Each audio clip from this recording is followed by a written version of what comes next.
Good afternoon, ladies and gentlemen, and welcome to Westminster Cathedral here in central London. My name is Paul Williams and I'm a Muslim. Westminster Cathedral is the seat of the Archbishop of Westminster and the Mother Church for Roman Catholics in England and Wales.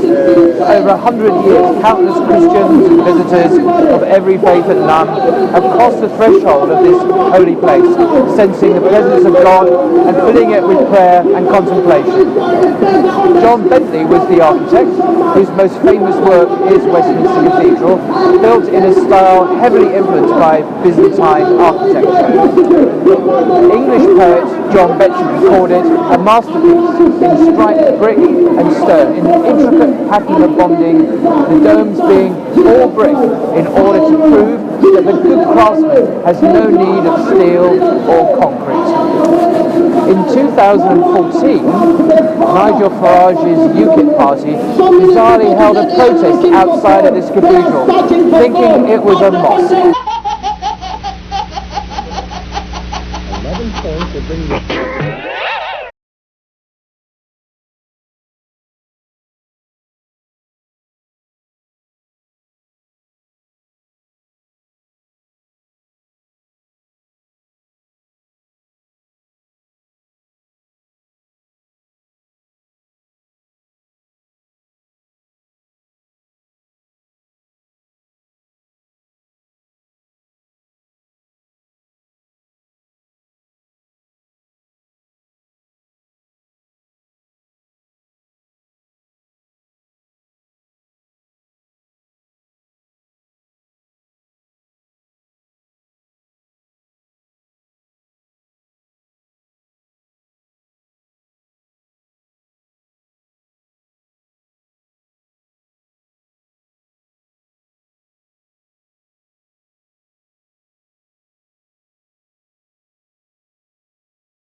So the Catholic Church here officially teaches that, and I quote, the plan of salvation also includes those who acknowledge the Creator, in the first place among whom are the Muslims.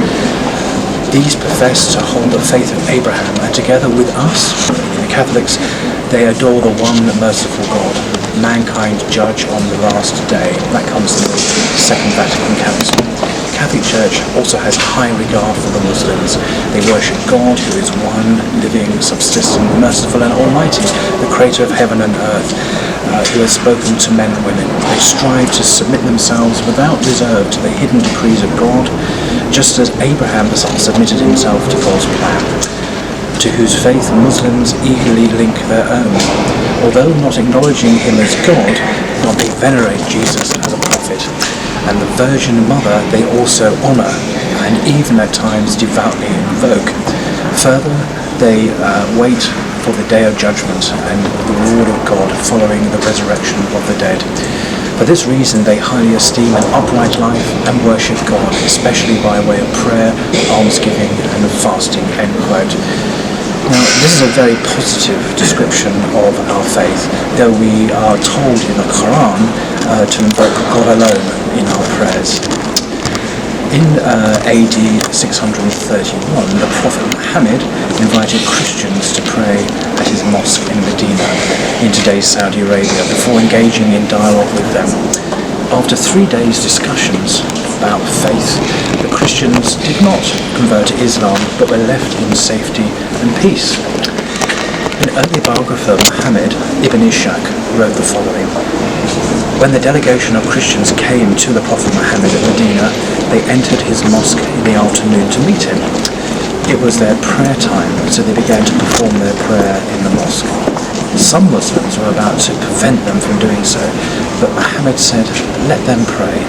So they faced eastward and performed their prayer. That's from Ibn Ishaq's biography of the Prophet. In an authentically Islamic society, Christians and Jews are guaranteed freedom of worship by law. As the Quran says in a verse revealed to Muhammad in Medina, there is no compulsion in religion. There is no compulsion in religion. God willing, in coming weeks we will visit other places of significance in London that tell us a little bit more about the close historic and cultural connections between Muslims and England. And we'll visit Westminster Abbey, Speaker's Corner, and the National Portrait Gallery. And I hope to interview Muslim Londoners about the hot topics such as Islam and terrorism and why English people are converting to Islam. See you soon, and bye for now.